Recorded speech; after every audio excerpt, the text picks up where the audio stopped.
Badcock Home Furniture and More is your home store, where you'll find great savings on new living room sets, sofas, love seats, recliners, and more. Badcock Home Furniture and More has great savings every day on bedding and bedroom sets. Shop Badcock Home Furniture and More for a great selection of dining room sets, and save every day on electronics and appliances at Badcock Home Furniture and More, 1927 Highway 441 South in Dublin. Call 275-3144 for more information, or stop by and see Wendy and Tim Sumner or any of their friendly staff today at Badcock and More Home Furniture Store, where no credit is ever refused.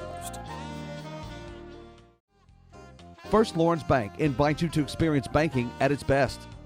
Whether you have personal or business needs, we're a full-service bank big enough to handle all of your banking needs and small enough to provide you with that personal touch you've grown to expect from a community bank like First Lawrence Bank. Looking forward to your future? That's First Lawrence Bank in Dublin and Dexter, member FDIC.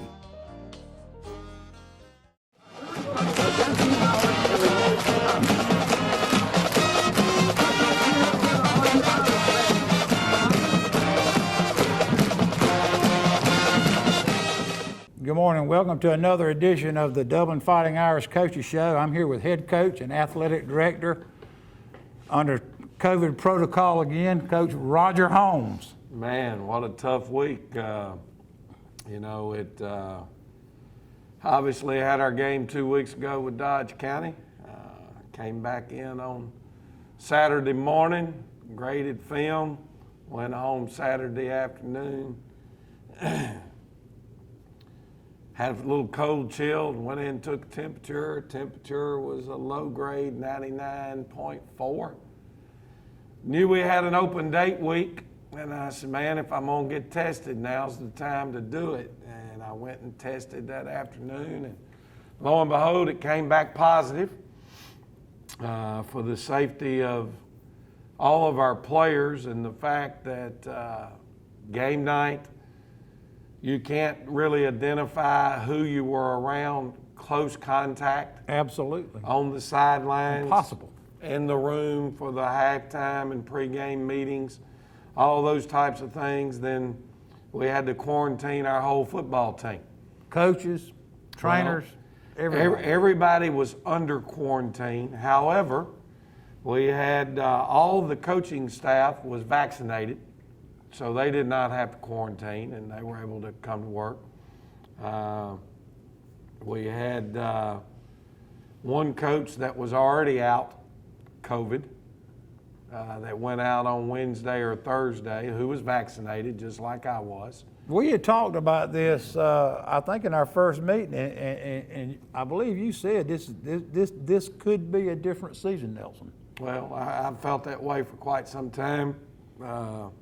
You hope that the vaccine is going to keep you from getting it, but there are many people that are still getting the variant, even though they are vaccinated. We had 7 or 8 players that did not have to quarantine because they've already had the COVID-19. So not everyone was quarantined. And then on top of that, you deal with the holiday weekend, and Georgia high school's rules and mandates about what you have to do when you come off quarantine.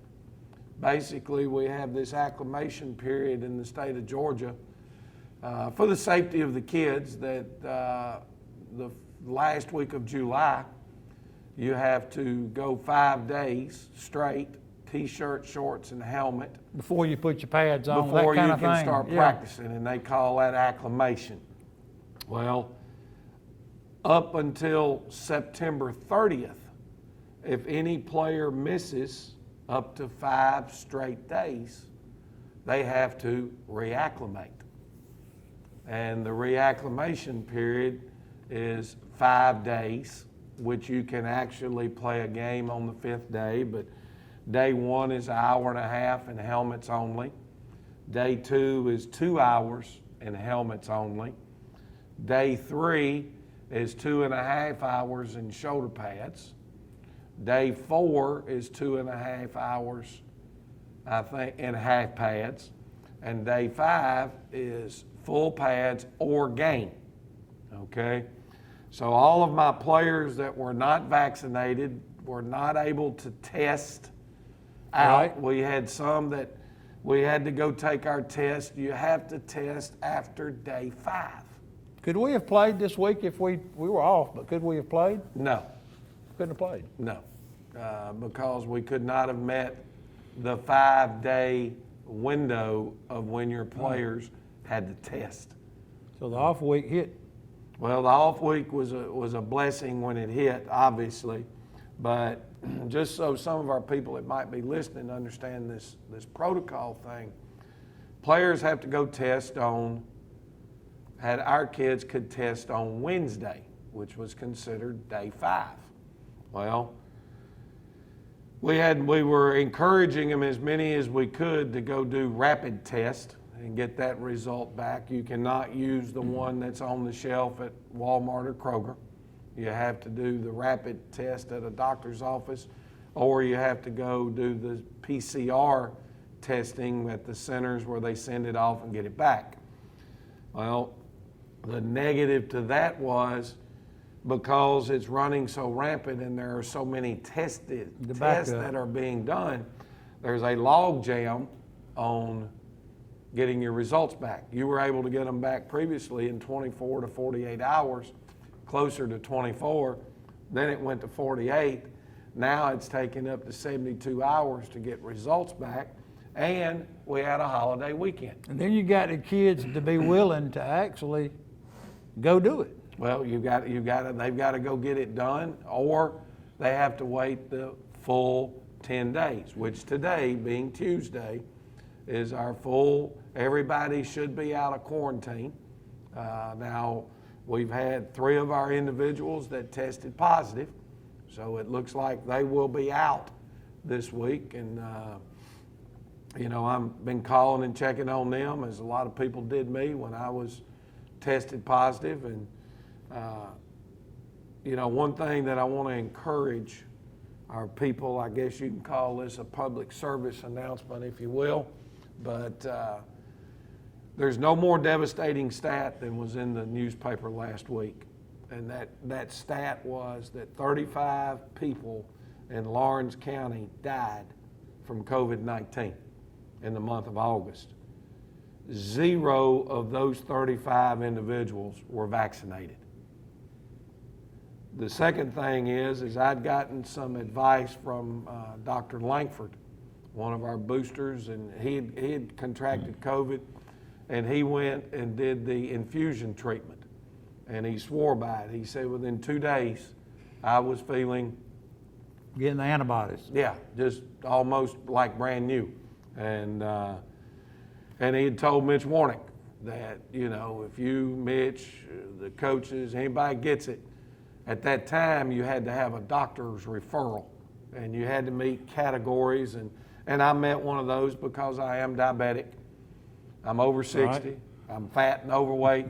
All these different things that you had to. We're hitting on 4 out of 5, both of us. Yeah, so at the end of the day, I was able to get that referral, which I've since found out they're having such great results with this treatment that now you do not have to have a doctor's referral. They're putting more and more of these clinics, making them available. I think my wife just told me there's one in Macon now. I went to Warner Robins, but I was very fortunate, very nervous about contracting this virus. But because that I was vaccinated, and I think because of the infusion treatment, I never went through any type of severe side effects to being positive with the COVID. And for you people out there, if you're not vaccinated, don't become one of those statistics. Don't be the one that's on the ventilator in the hospital. If the vaccine can keep it from happening, then it's worth taking. And then if the infusion treatment is doing what it says it's doing, I know on my end it was very positive, and some other individuals, I would encourage you that first signs of testing positive, get to one of those facilities and get it, because you know, there's too much invested to let this thing linger on and knock you down. Well, it's good to hear a personal, private experience from somebody that's been through this, because as you said, there's 35 here that are not able to tell that story. Yeah. I saw you a week and a half ago. You look just the same as you did then. So it's a medical marvel that we have. You will take a break, have a word with my sponsors, and we'll come back and talk about some football. Citizens Bank of Lawrence County, green and growing, invested in the communities we serve. For consumer loans, commercial loans, mortgage loans, contact us at 272-7775 or log on to cbs-lc.com. Citizens Bank of Lawrence County, located on Hillcrest Parkway and downtown in the Henry Building. Member FDIC and an equal housing lender. They work all week for Friday night. Go Dublin! Hey, ready? And hey! And when you call, click, or visit Dublin Chevy Nissan, you'll see our teamwork in action. Let me put your dream in your driveway. Let's take a test drive. The right vehicle, the right experience, the right dealer. Good job, here we go! And remember, Don sells cars well only at Dublin Chevy Nissan. You'll score a winning deal every time at Dublin Chevy Nissan. Progressive Rural Telephone Co-op offers a full range of communication products and services to its members in Lawrence County and surrounding areas. We take pride in being your total communications provider, and we work hard to provide quality services at the best prices. In addition to offering phone service, we provide high-speed internet and digital high-def TV. And we always strive to put our members first. Progressive Rural, your total communications company. Small enough to know you, large enough to serve you. ProgressiveTel.com. Call 478-984-4201 or stop by 890 Simpson Avenue in Rents. Progressive Rural Telephone Co-op.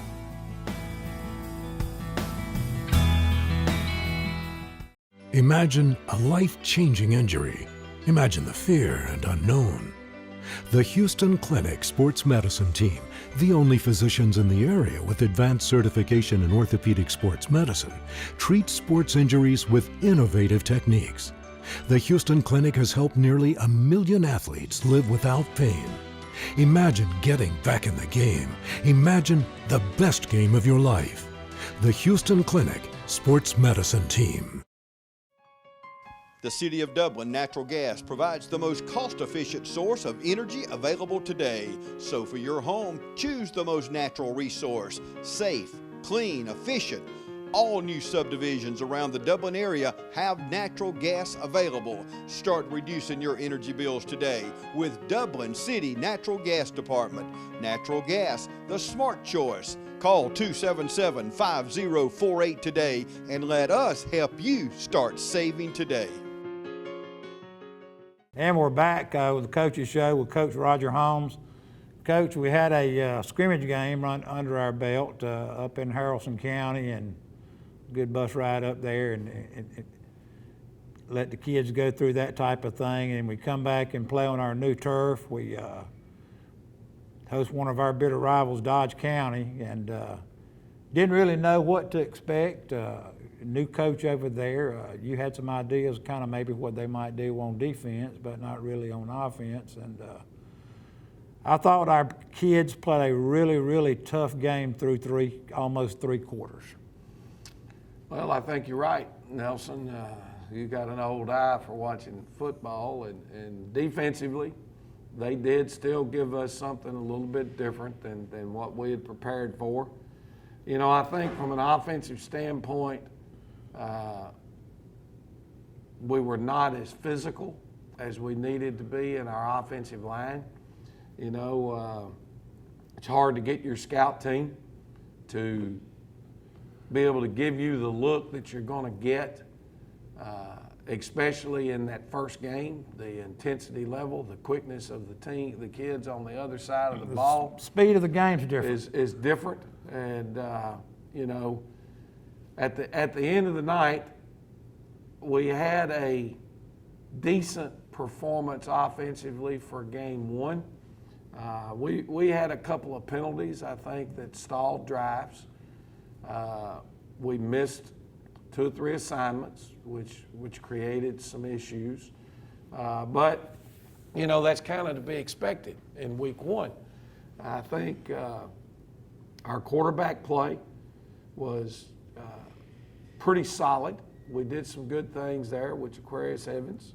He got banged up a little bit, but he's fine and healthy and good to go now. A little rib problem. I think he bruised a rib in there. So it was Off good week to get him helped back. him there, yeah. JT Wright made a couple of nice runs, had one, a long touchdown run that could have been a big momentum boost, and we had an illegal block in the back downfield. That's a mental mistake. It wasn't a hustle. No. The hustle was unbelievable, but what's the saying? Don't shoot unless you can see the whites of their eyes. Right. Well, don't block unless you can see the front of their numbers, not in the back. So that got a long one called back. And then we had our conditioning issues as we started having multiple kids with cramps and fatigue. Well, you didn't run them a lot the week before, and you generally don't on the first game because you want them to have a set of fresh legs. Well, but then you're missing some conditioning, I think, Coach. There's a 50-50 on that, and to be quite frank with you, our numbers a lot of times dictate that. We know right now that as a football team, we have got to make vast improvements in our backups.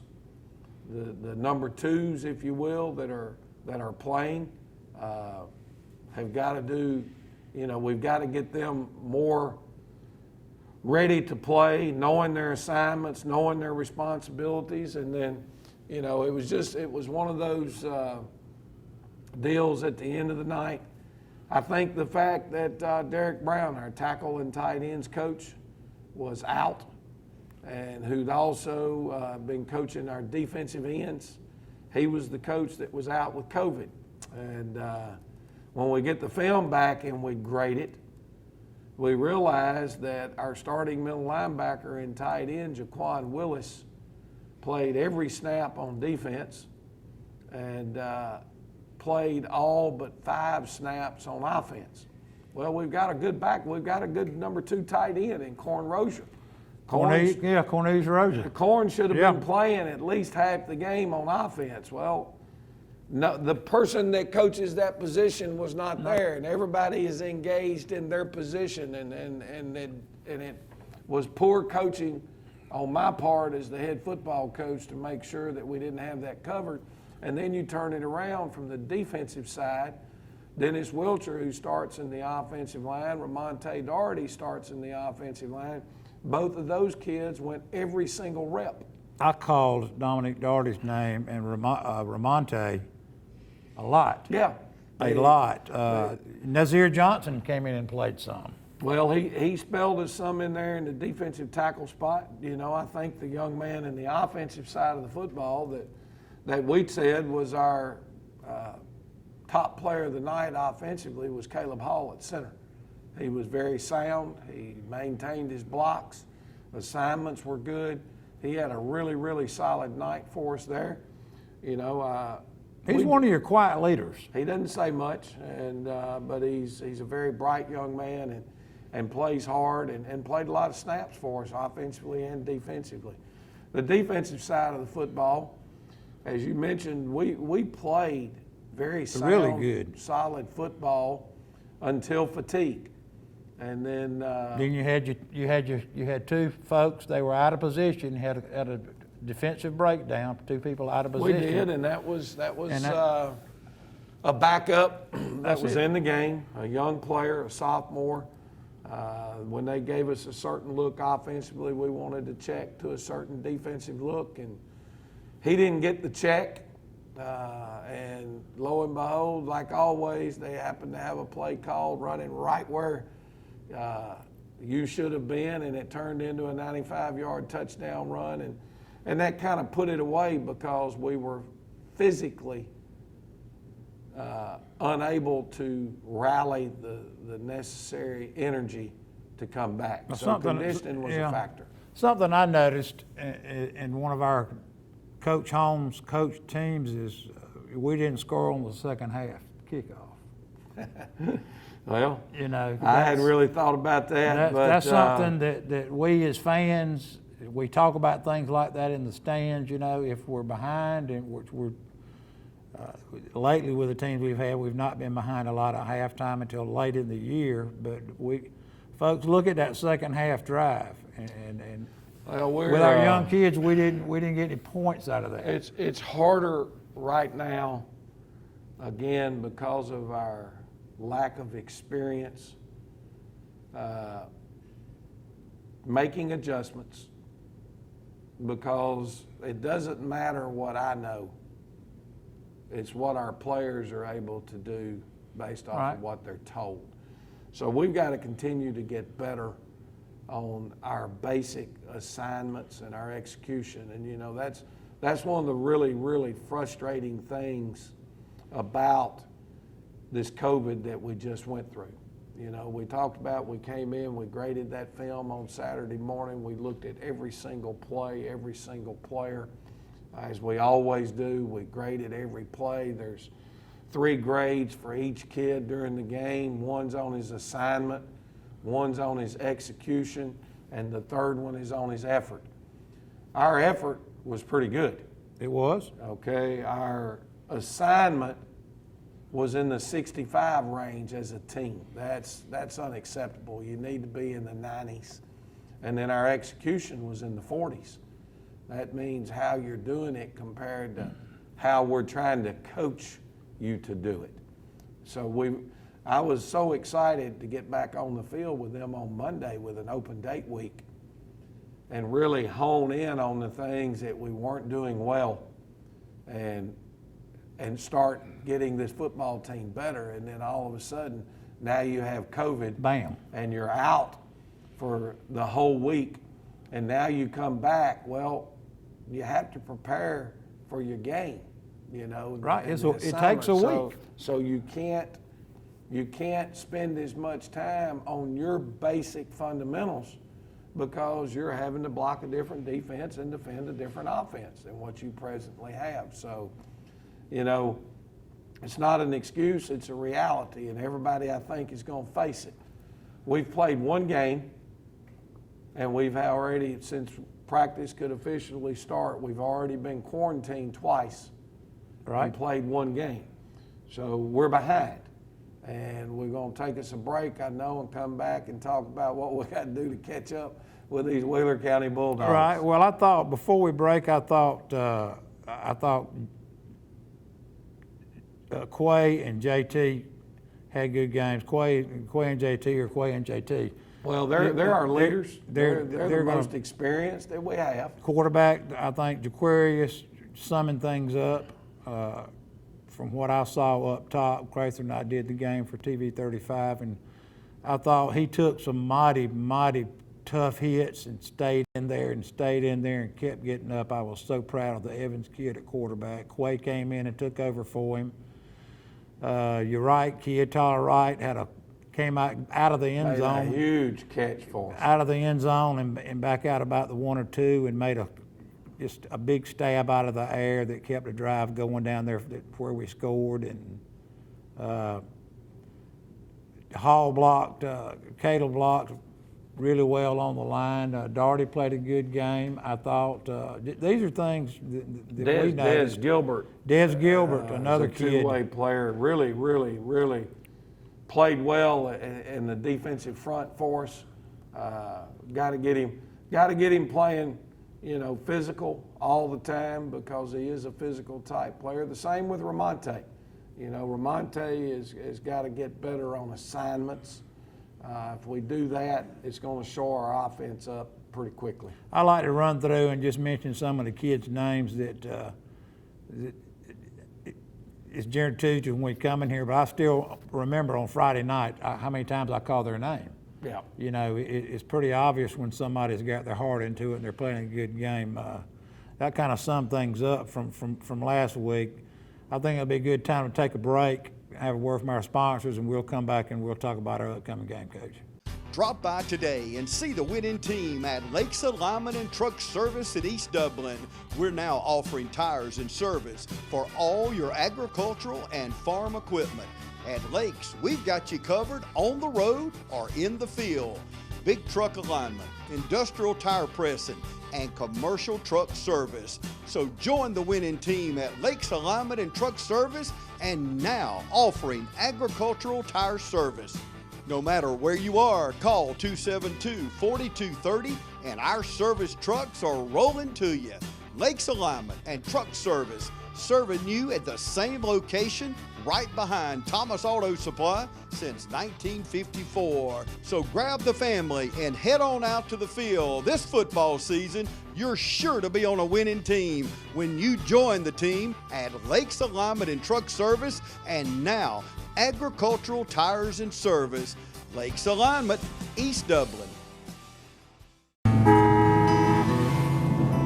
The way the world is today, Go. Go, go, go. things just seem so out of control. That's why the things we can control are so important. That's why we're members of our electric co-op. The whole reason the co-op exists is to bring us the electricity we need. So they look out for us. They invest in the best technology you can get, just to keep the power on. Not because they have to. They actually do it because it's the right thing to do. Community Bank of Dublin Lawrence County is here to help with all of your financial needs. Our team knows what it takes to make life easy and convenient, and will help you get set up with our mobile and online banking. We founded Community Bank on common sense banking and a dedication to help people just like you. Our loan officer Gail Rainey and branch manager Amy Thompson know what it takes to make life easy and convenient, and can help you with loans with almost everything, from your automobile, home, land, or any financial goals you have. Come visit us today. Community Bank of Dublin Lawrence County, where common sense banking never goes out of style. Since 1999, Stepping Stone has been working to keep you and our community safe. Our mission is to lessen the trauma suffered by individuals who have been abused or assaulted. We provide evaluation in a safe, caring environment to encourage collaboration of services for the benefit of the victim and their non-offending family members. We strive to increase the protections of victims and hold offenders accountable. Here at Stepping Stone, you are never alone. If you or someone you know has been a victim of child abuse or sexual assault, please know we are here for help and comfort. We offer a variety of resources to help meet your needs and get you out of difficult situations. If you are in immediate danger, please call 911 or call our fully confidential crisis number at 478-595-8339. You can also reach us at our office at 478-275-9010.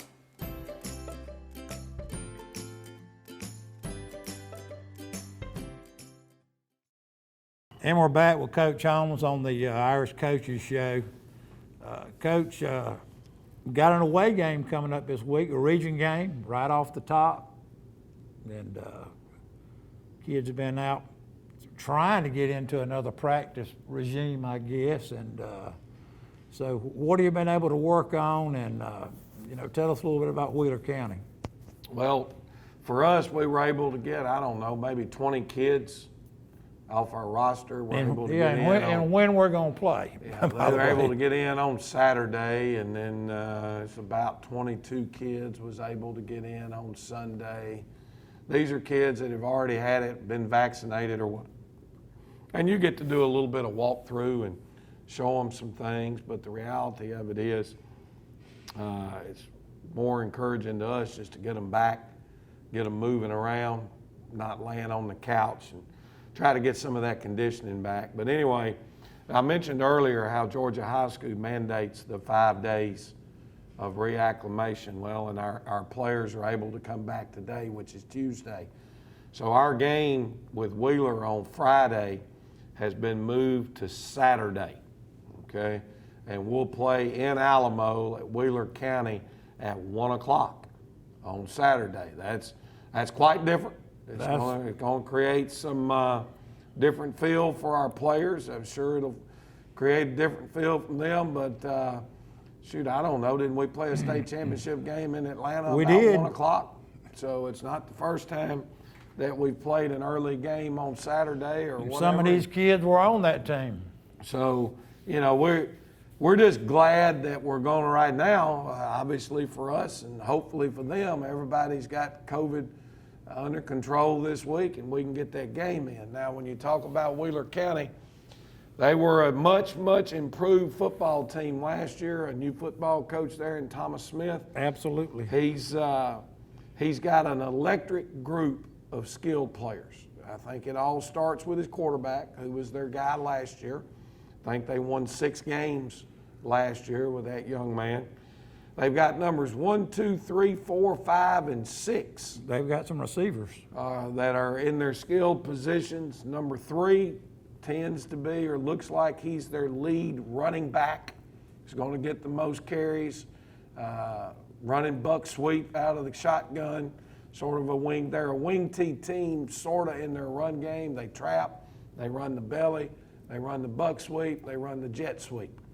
But then they're in all types of formations, out of the gun, trips, looks, a lot of motion, a lot of things that can take your eyes off of your keys and your reads, and the next thing you know, quarterback is dropping a dime to one of those receivers on a deep route.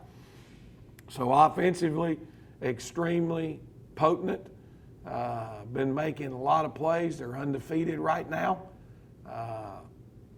And from an offensive standpoint, their offensive line, they've got one young man that I think is an all-region type player. I don't know his name, but he's number 56. They move him around to different places in the offensive line. He does a great job. Defensively, they're running out of an odd front, a 50 look up front, 2 dominant defensive tackles. And they're, you know, what we've seen of them so far is their front is an attacking defensive front, and then they like to play man coverage across the back end and challenge receivers, and if the quarterback holds it too long, then somebody's going to be with him creating a sack. Versus Dodge, size-wise on the line, what are we looking at versus what they have? Because I have personally not seen film on Wheeler yet. Well, I think, you know, offensively, it's hard to say because we don't have all their height and weights, although one of the coaches I spoke to that had played them said, Coach, I was a little bit surprised at how big they were, okay? They've got one young man that played a great deal last year that was a force. His number is 12. He's a defensive lineman, but they play him in a 2-point stance a lot of times. Creates a lot of havoc. Well, we know what they're listing him as, and that's 6'4", 245. Okay, he's a very physical young man up front with his attacking style. They've got another one in there. I think he wears 26. He appears to be somewhere in the neighborhood of 230 to 235. Very physical guy. Their ends and linebackers are normal high school size, you know, 5'10 to 5'11", 6 foot, anywhere from 165 to 190 pounds. We should match up.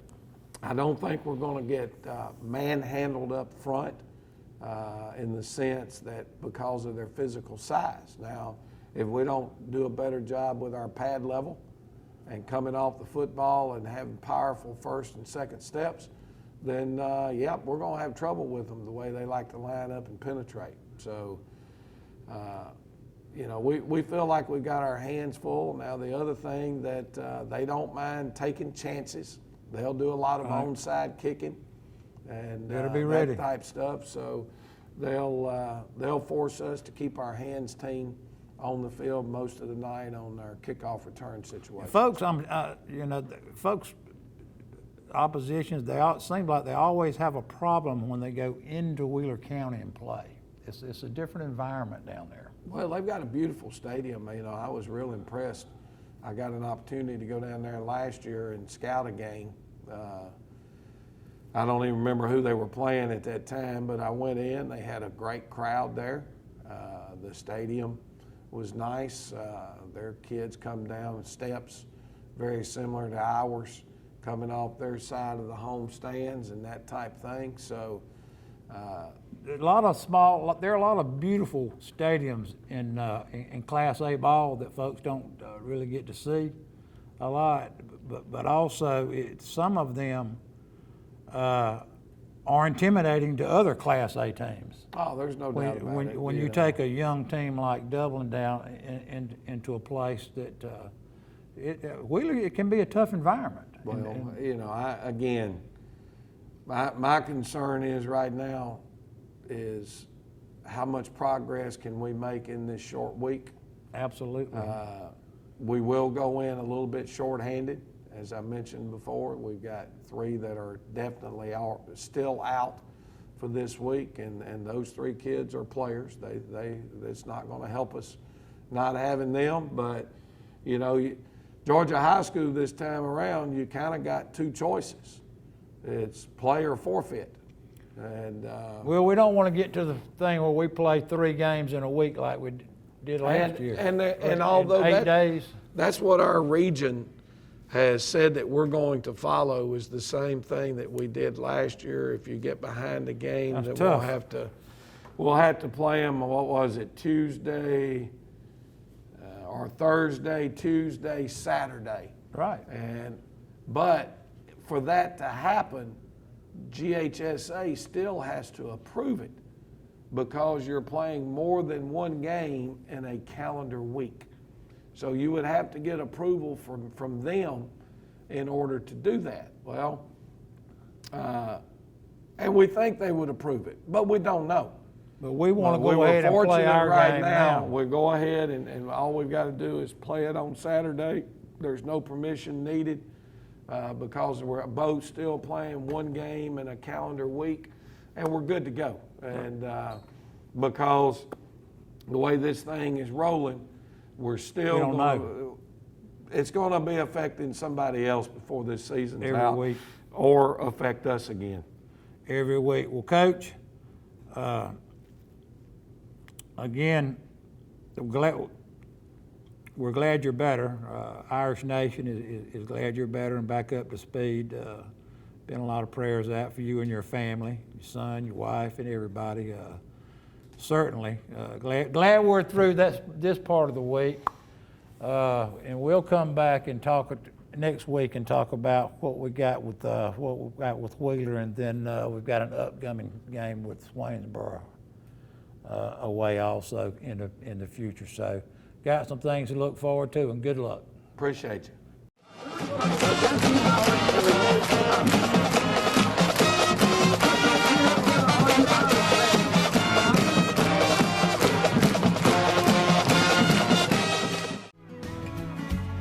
Allen's Heating and Cooling is your licensed Amana equipment dealer. Trust Allen's Heating and Cooling to install and service your heating and cooling unit. Allen services all brands, and with the purchase of a new Amana, offers a lifetime compressor warranty. Call Sean Clark or any of his friendly staff at Allen's Heating and Cooling, your Amana dealer. Amana lasts and lasts and lasts.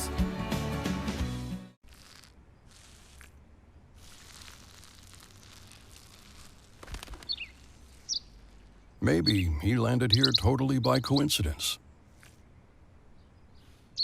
But if by chance he's admiring your fresh coat of Benjamin Moore soft sky blue, well, that's a pretty high compliment. Coming from an expert. Quality products and installations since 1985.